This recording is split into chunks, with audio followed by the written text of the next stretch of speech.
Hi there, welcome to Smith Flute Studio. I'm Katie Smith and today I'm going to teach you how I practice. Grab your flute and let's get started.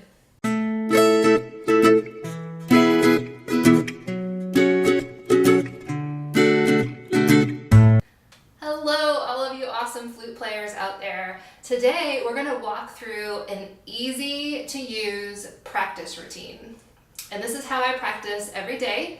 It's super simple and it just helps you not get stuck in one little place and helps you not to feel frustrated and like you don't want to practice the next day and things like that. So the first thing that I always do when I practice is tone. And that can be long tones, vibrato, extended techniques. The second thing I always do are articulations. And you can use a lot of different etudes. I have a favorite that I like to use. The third thing I like to do are scales. And they could be, maybe you're working on your all district band scales, all state band scales, or maybe you're just trying to keep your skill up. So there are a few different ways you can practice your scales. The fourth thing I always do are some kind of technical or stylistic etude study. This can be an etude book, something that you either buy or print off of IMSLP, or this could be your method book that you use. And the fifth category that I always hit is music that I need to prepare. So this would be, for you, it might be orchestra or band music. It might be an audition that's coming up, like if you're auditioning for all-state band or if you're auditioning for college.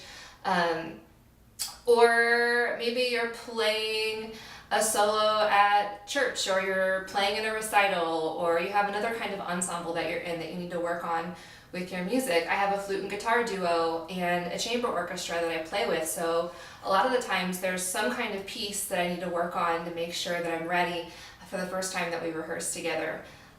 There are a couple other optional things that you might do every day but you might not do every day, and that would be listening.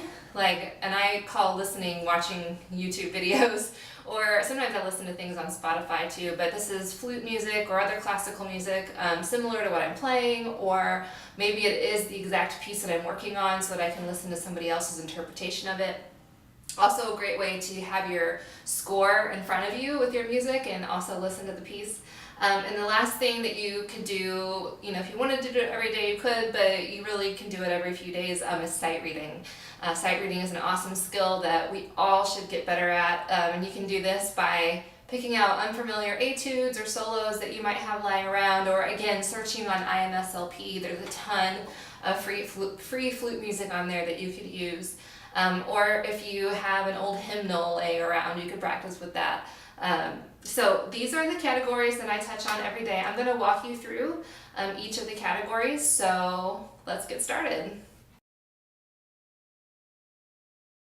The first thing I always do is a tone study, and my daily routine is to do long tones, and right now I'm really loving Moise's De La Sonorite book, but I've also used Trevor Wise's book, and I've also just done them on my own.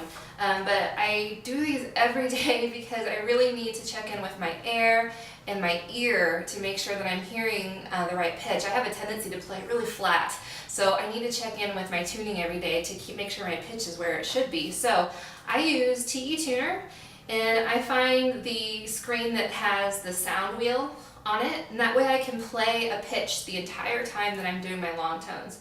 So I'm going to pick to sustain the 5th octave B,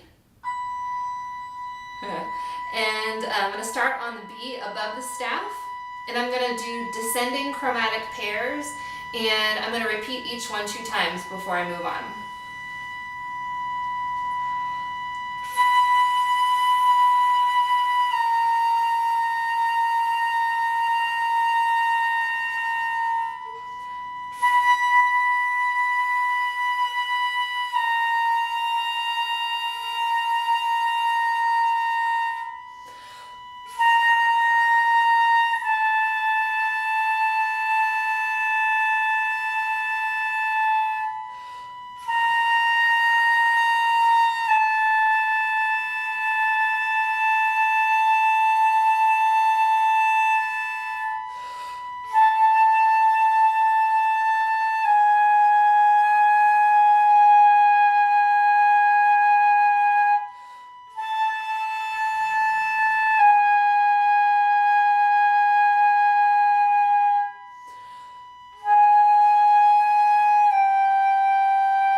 I would continue that all the way down to low B, like.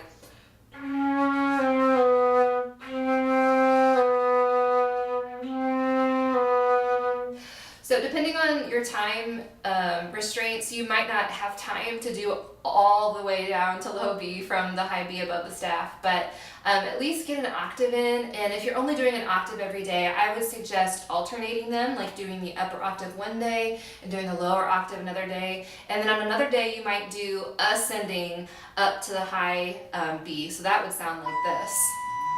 So again, I'm starting on the B above the staff.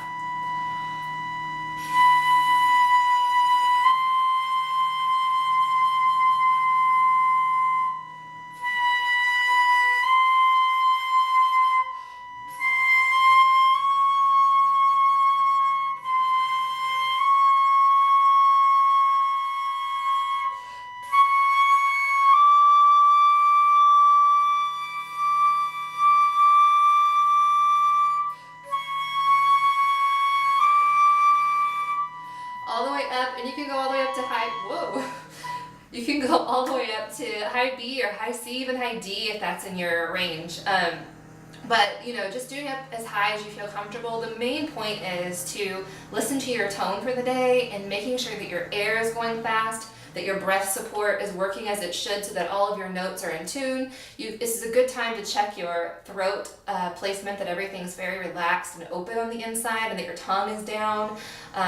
Just the first thing I do of a morning when I practice, you're kind of groggy from sleeping, or maybe you're practicing after school and you're just tired from your day. Just starting off easy is always a good way to go. So the next thing that I do for my practice is articulation. And so we talked about getting the air moving and getting our tuning in the right place, but we also have another aspect of our playing, which is our tongue, that we're going to start adding in. So this is the exercise I like to do for tonguing. You can do this on scales, you can do this with any kind of etude, but basically I start out by tonguing with the back of my throat with a ka or a ga or a gu articulation, and then the next time I play the etude, I use the front of my tongue, or a ta or a da tonguing. So first I do the back of my tongue, and then I do the front of my tongue. And then the third thing I do is I alternate back to front. So it would be a ka-ta or a gu-du. And then the fourth way I would practice it is the normal way of double tonguing, which is ta-ka or du-gu. So this etude I've had memorized for a really long time. I learned it when I was in college from my teacher, Prof. Date, if you're out there. Hello, thank you for teaching me this etude. I love it. But like I said, you can use any etude that's a little bit technical to get your tongue moving. Just, if it's slurred, just make it tongued. It's fine. So I'm going to set my metronome at the tempo that I'm at right now with this etude. And like I said, the first time I'm going to use the back of my tongue to articulate the sound.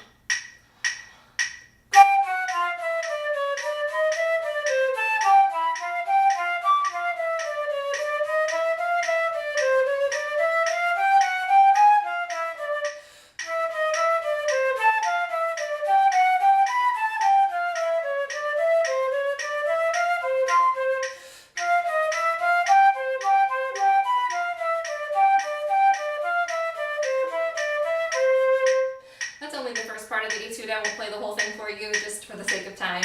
So that was the back of my tongue. Now I'm going to use the front of my tongue.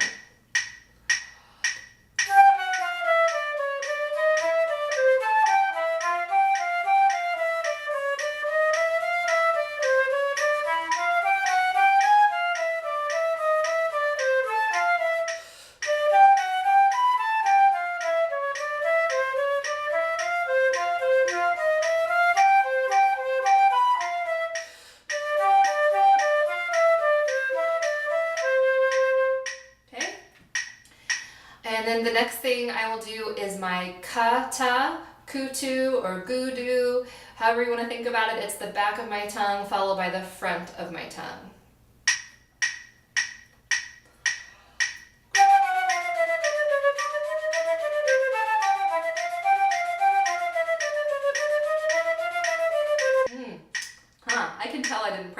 yesterday.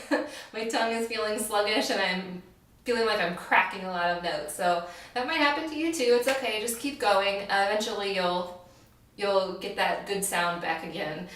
So the next thing I'll do, and the last thing I'll do, is my ta-ka or tuku, front of the tongue followed by the back of the tongue.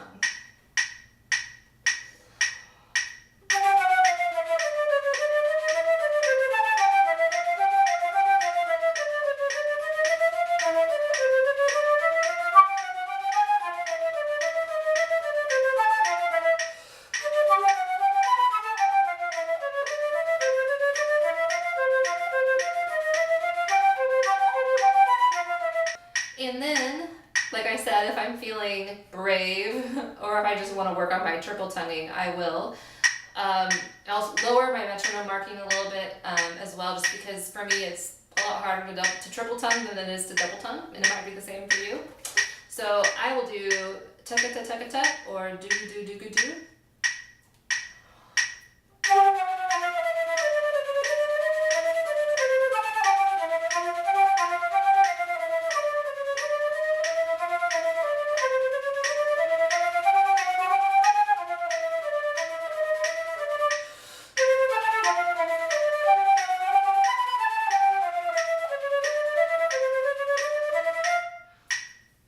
And that is the triple tonguing. So that concludes the articulation portion of my practice routine.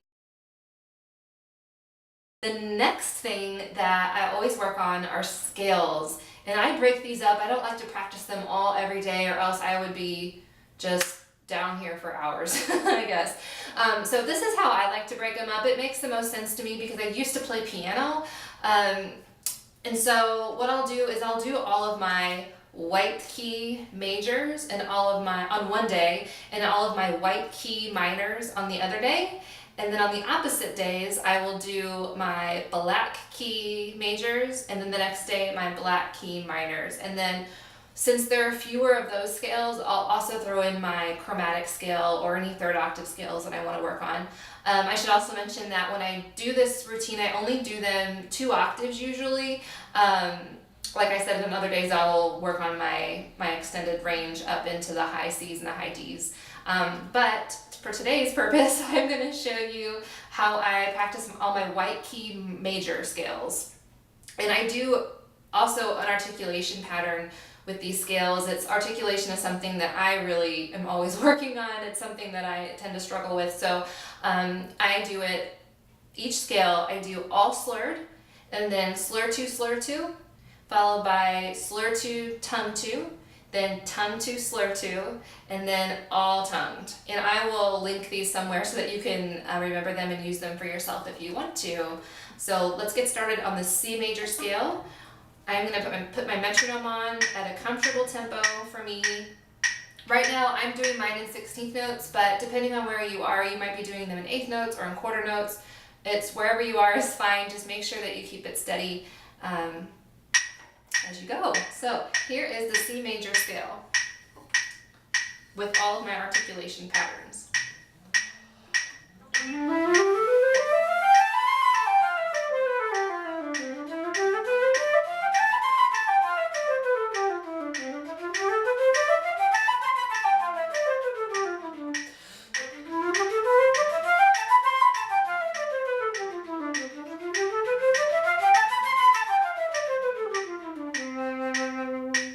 And the next white key up on a piano is D, so that's why I go to D major.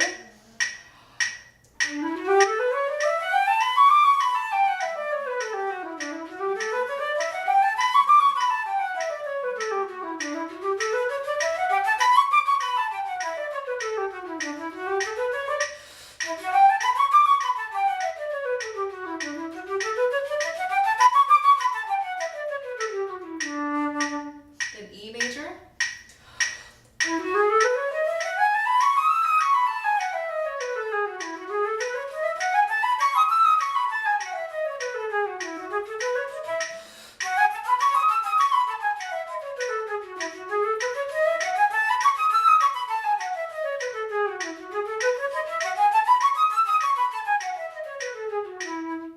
And then on to F major, G major, A, B, And then I probably wouldn't do C again unless I was working on the third octave as well. So that is how I practice my scales every day. And if you're someone who doesn't have your scales memorized, that's totally fine. But I will promise you that if you practice your scales this way every day, eventually you will memorize them and it won't be hard to recall them, like for an audition or for your teacher when they call out a scale in your lesson, or in band or orchestra when you play a scale all together out of nowhere and you have to remember it. So I would highly recommend practicing your scales like this. If you'd like to break them up all flats one day and all sharps another day, or all flat scales major and then all flat scales minors, or just however you want to break it up, is good. I will mention that I do have a scale packet available as a free download. And this one is geared toward all of you flute players out there who are auditioning for all state and all district band. I go through how to break all the scales down and how I practice them, and I include scale games, and there's a scale tracker to make sure that you can learn your scales in time for your audition. So if that is interesting to you, then I'll put a link down below and so you can check it out there.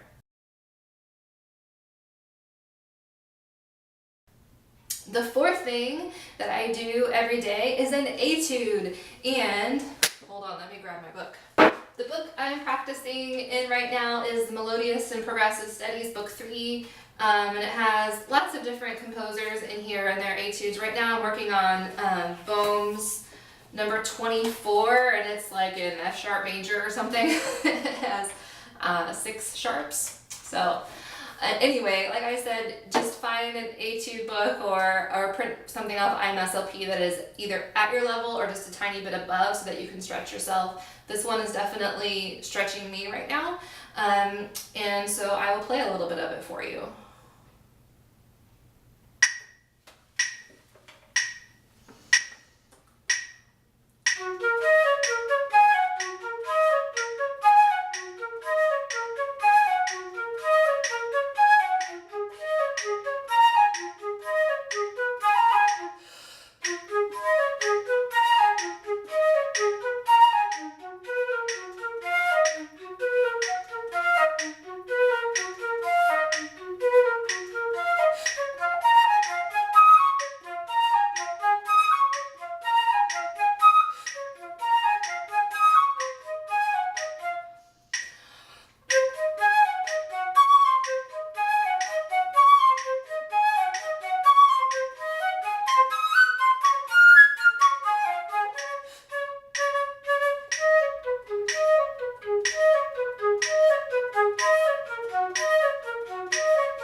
That's just the first half of the page of this 2-page etude. And when you're looking for an etude, I would suggest finding them in all different key signatures, even if they're scary to you. Just dive in because you'll get better and better. And then also look for etudes that have different stylistic markings. Like this one has the word dolce in it, which means sweetly, and then it also has sections where there's lots of staccatos and accents. It has decrescendos and crescendos. It has key changes, and just all these things. It's like marrying all of your technical ability with all of your stylistic ability, and which is what we do when we're playing music in any situation. So having an etude or a study that covers all of those things is a great thing to have, and I would suggest having one per week or one every 2 weeks if it's super hard. But you know, get it as good as you can. I had a teacher once tell me that that studies weren't made to perform. Obviously, you want to make the musical, but they don't have to be perfect before you move on to the next one. You just have to have a good grasp of what that particular etude or study is teaching you. So that is the next portion of my practice routine. The very last thing that I always practice, unless I'm going to be listening or sight reading as well, is to prepare music, right? That's why we're playing this thing, right? Is because we like to play music. So right now I have some performances coming up with my flute and guitar duo. I have a concerto that I'm working on, and I have to make sure I can play the Nutcracker, the entire Nutcracker by December, which it's, you know, September now. That's plenty of time, right? But I always, just to have those things out that are coming up that I'm gonna prepare. And something that I'm working on right now is a tango etude. One thing that I'm working on right now are these tango etudes by Piazzolla. And I'm working on number 1 right now, and it's the middle section that gets me. The beginning and the end are a lot easier, or I'm just more familiar with them. So the middle section is the part that I need to work on. So I'm gonna put my metronome on at a little bit of a slower tempo than I'm playing the rest of it. And I'm gonna go straight to that spot, and I'm gonna start playing it to see what I need to work on.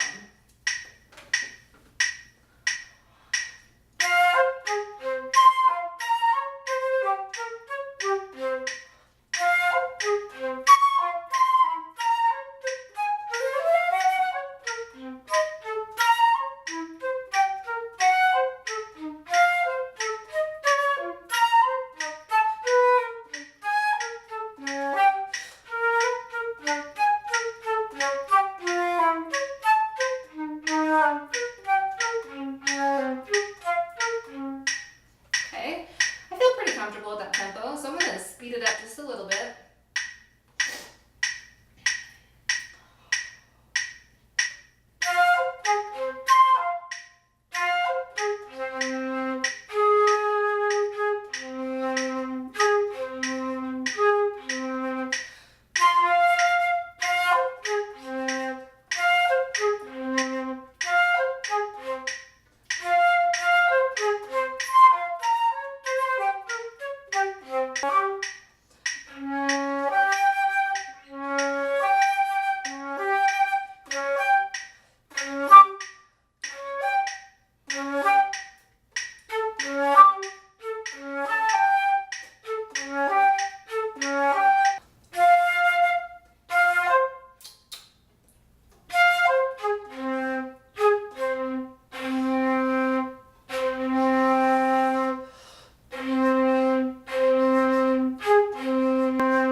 Okay, so if I still have you here, that is how I would work on a portion of something that I need to prepare for performance. I would just try to get a few things better than it was yesterday, and then mark where I am today, and then make a note to start there tomorrow so that I can keep progressing.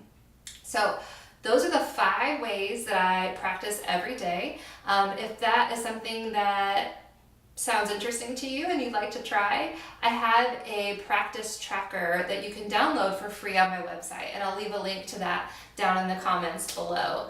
I hope you enjoyed today's video. If you would like to see more videos like this, please subscribe and leave a comment. If you have any other ideas about practicing, or if there are certain videos that you want me to do, go ahead and leave a comment in the discussion down below.